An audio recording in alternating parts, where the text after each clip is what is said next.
كل سنة وانتم طيبين وربنا ما يقطع لنا عادة. ان شاء الله هعمل معاكم النهاردة الجبنة البيضة، جبنة الخزين. زي ما احنا عارفين ان جبنة الخزين بتبقى حلوة قوي في الشتاء، وخاصة في شهر طوبة او امشير. دي احسن وقت ان انت تعملي فيها جبنة بيضة، وطبعا مع دخول شهر رمضان كل سنة وانتم طيبين هتبقى مناسبة جدا ان انت تعمليها وتاكليها جديدة كده، جبنة جديدة مع السحور، او هتعمليها سندوتشات لاولادك، جبنة للفطار. ان شاء الله هتكون رخيصة جدا. ما هي فعلا بأقل من نص تمن الجاهز. انا هنا عاملة 5 كيلو من اللبن الحليب، ادتني حوالي 2 كيلو الا 100 جرام من الجبنة. وزي ما احنا شايفين هي جبنة مضغوطة ناشفة ما فيهاش اي شرش، فبالتالي موفرة جدا جدا. الطعم خطير، جبنة كاملة الدسم، جبنة صحية ما فيهاش اي اضافات انا مش عارفة هي ايه. طعمها فعلا بجد لو جربتي الجبنة بتاعتي هتدمنيها، حلوة قوي قوي قوي قوي. وفي نفس الوقت سهلة جدا، ما فيهاش اي يعني حاجة صعبة. يعني امشي معايا خطوة خطوة ونشوف ازاي بنعملها، هتلاقيها فعلا ازاي ما كنت هتقولي ازاي كنتش بعملها في البيت، لان هي ما فيهاش اي حاجة صعبة خالص. المهم ان احنا نشوف ضبطة درجة الحرارة، ازاي المنفعة المظبوطة، ازاي ايه الخطوات اللي انا بعملها عشان اطلع جبنة حلوة، وايه شروط اللي في اللبن الصح عشان تطلع لي جبنة كويسة. ان شاء الله هتاكلي احلى جبنة من ايد ماما في قناة مطبخ ماما.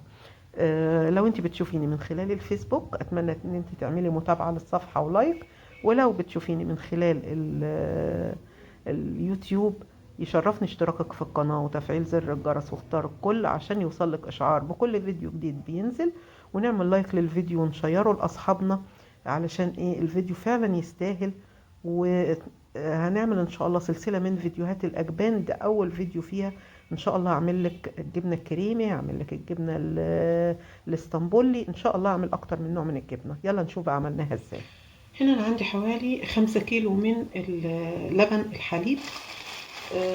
لازم اللبن ده عشان يدينا نتيجه حلوه اولا يكون لبن جاموسي مش بقري.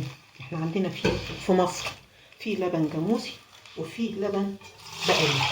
لازم يكون لبن جاموسي، اللبن الجاموسي بيدي نتيجه احلى. طب اللبن البقري ما ينفعش يتعمل؟ هينفع لكن مش هيديكي نفس النتيجه، عشان انا بقول لك على التريكات اللي تطلع معاكي جبنه زي الفل كده من الاخر. يبقى اللبن لازم يكون جاموسي. طب حد يقول لي هل اللبن المبستر ينفع؟ اللي هو العلب اللي بتتباع بتاع المصانع دي تنفع؟ لا مش هتنفع. طيب لبن من عند اللبان ينفع؟ اه من عند اللبان ينفع، بس مش هيديكي نتيجة حلوة، لان بصراحة لبن اللبان مش بيبقى بالجودة بتاعة لبن الفلاحين. لكن لو بتاخدي من لبان لبن كويس هينفع. المهم يكون طازة، ما يكونش اتفرز قبل كده، لبن يكون لسه جاي طازة. يبقى اول شرط في اللبن ان هو ما يكونش لبن اللي هو المصانع، لبن العلب اللي احنا عارفينه، مش هو ما ينفعش. تاني حاجة يكون لبن جاموسي مش بقري. اللبن الجاموسي افضل كتير. طب البقري مش هينفع، لان في بعض الدول العربية ما فيش لبن بقري. هينفع بس مش هيديكي النتيجة اللي انا عايزاها، اللي هو نفس كمية الجبنة بنفس الجودة. طيب في ايه تاني من عوامل النجاح الجبنة بتاعتي؟ المنفعة لازم تكون منفعة كويسة. المقص مش ماشي معلش. لازم تكون المنفعة كويسة ومضمونة. يعني انا كنت عملت لكم قبل كده فيديو او 2 تقريبا عن المنفعة، هنزل لكم اللينك بتاعها في صندوق الوصف. بيقول لك ايه هي المنفعة وازاي اعملها ومنين اجيبها وكل حاجة عن المنفعة، ان شاء الله هتلاقيها في الفيديو ده. يبقى لازم تكون منفعة كويسة واكون انا اختبرتها وجربتها قبل كده. تالت حاجة درجة الحرارة وظبط بقى الحرارة بتاعة الحليب. درجة الحرارة من 38 ل 42 تديكي احلى جبنة. نمشي مع بعض خطوة خطوة ونتبع الحاجات اللي انا قلت عليها دي، ان شاء الله هيطلع معاكي جبنة من الاخر. فعلا بجد بتبقى اقل من نص تمن الجاهزة، غير انها دسمها بيبقى عالي، غير ان هي مش مخلوطة اي مواد او اي اضافات غير مستحبة زي اللي بتتعمل بعض الناس بيعملوها ويبيعوها او المصانع او كده. فبالتالي بجد لو جربتي طريقتي ان شاء الله تاكلي احلى جبنه بيضه. وكل سنه وانتم طيبين، احنا داخلين على رمضان، ان شاء الله تبقى احلى جبنه بيضه تاكليها في سحور رمضان.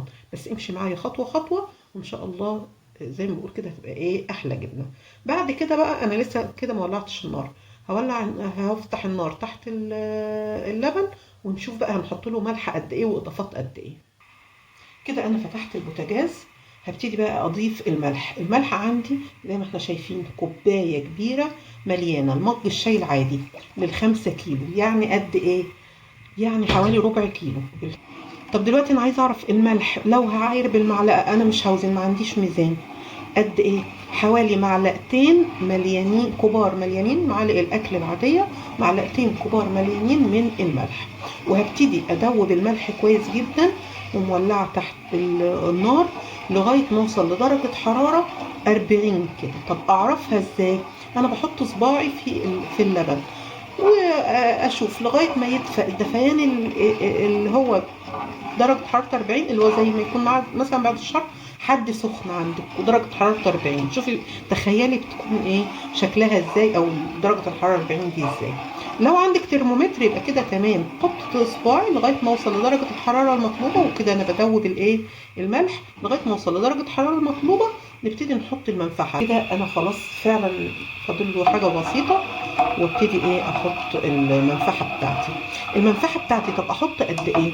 بتحطي على حسب المنفعة بتاعتك، تخفيف نسبة التخفيف بتاعها، هل هي خفيفة، هل هي تقيلة، هل هي مركزة، بتختبريها مرة والتانية. أنا بظبط المنفعة بتاعتي، يعني مثلا ممكن المنفعة يكون تركيزها عالي أحط معلقة واحدة، أنا منفعتي هنا تركيزها مش عالي قوي فبحط معلقة ونص لكل كيلو، أنا ظبطت المقدار بتاعي. طب لو انت هتشتريها من اللبان اسأليه احط قد ايه لكل كيلو وهو هيقول لك. كده تمام. ابتدي بقى ايه احط المنفعه بتاعتي، هطفي النار، اطفي النار قبل ما احط المنفعه، وابتدي ايه اجيب المنفعه بتاعتي. ادي شكلها اهو، شايفه شكل؟ ثواني معلش، ده شكل المنفعه بتاعتي زي ما احنا شايفين، انا مخففاها، فعشان كده هحط معلقه ونص لكل كيلو، يعني ال5 كيلو 7 معالق ونص. ادي 1، ادي 2، ادي 3، ادي 4، بحاول اوزعهم، ادي 5، ادي 6، ادي 7 ونص. بعد ما بحطها انا كده طافيه النار، احنا اتفقنا، ببتدي احركها عشان اتاكد ان انا عملتها انتشرت في كل اللبن كده. بعد كده ارجع في الاتجاه المضاد كده وكده، بحيث ان انا كده اتاكد ان المنفعه دابت كويس جدا في كل اللبن بتاعي. بعد كده هعمل ايه؟ هروح جايبه غطا واغطيها كويس جدا، غطا يكون محكم، واغطيها واسيبها حوالي نص ساعه، ما حركهاش خالص، نص ساعه وبعدين نشوف ايه اللي حصل فيها. المفروض بعد نص ساعه تتجبن. طب هختبرها ازاي انها اتجبنت؟ هنشوفها بعد شويه. كده عدى نص ساعه، هشوف بقى اختبر الجبنه. هي خلاص ما بقتش حليب، بقت جبنه. طبعا اللي على الوش ده شطه من المنفعه، لان انا لما بعمل المنفعه بحط لها شطه كماده حافظه عشان محدش يقول ايه ده يعني. هجيب بقى هنا خله واحطها كده، شايفه الخله وقفت ازاي؟ معنى ان هو ابتدى يجمد وابتدى يتجبن. هسيبها، هي لسه سخنه، هسيبها انا دلوقتي بالليل، هسيبها لغايه بكره الصبح، وبعد كده نشوف هنتصرف ازاي وهنعمل ايه. كده الجبنة تاني يوم أنا بالليل حطيت فيها الملح وحطيت المنفعة. وبالمناسبة الملح لو حابة تقللي ملح ممكن، لو انت هتاكليها كده جبنة جديدة ممكن تحطي معلقة واحدة لكل كيلو، لكن انا حطيت معلقتين لان دي جبنة خزين. جبنة الخزين بتحتاج ملح اكتر.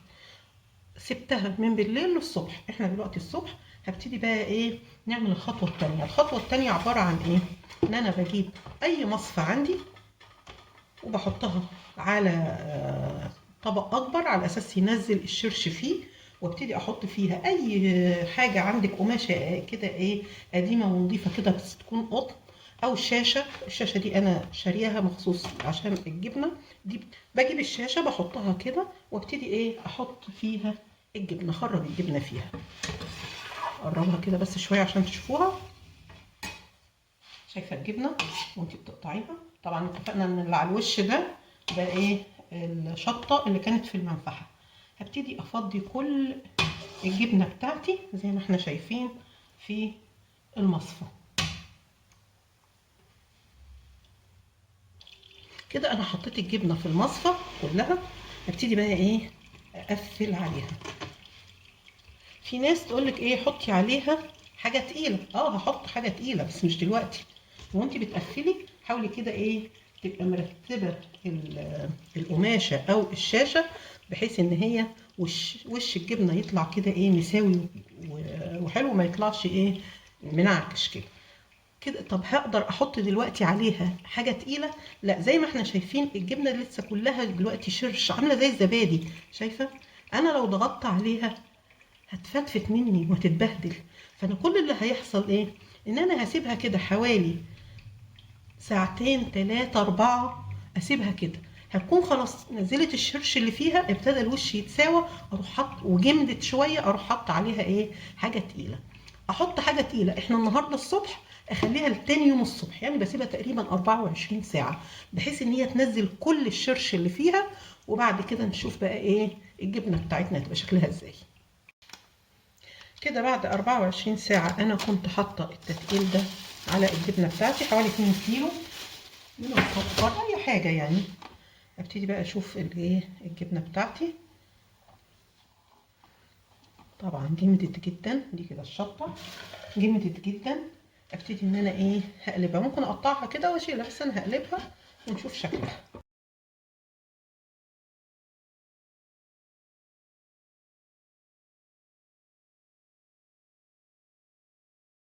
بقى ونشوفها.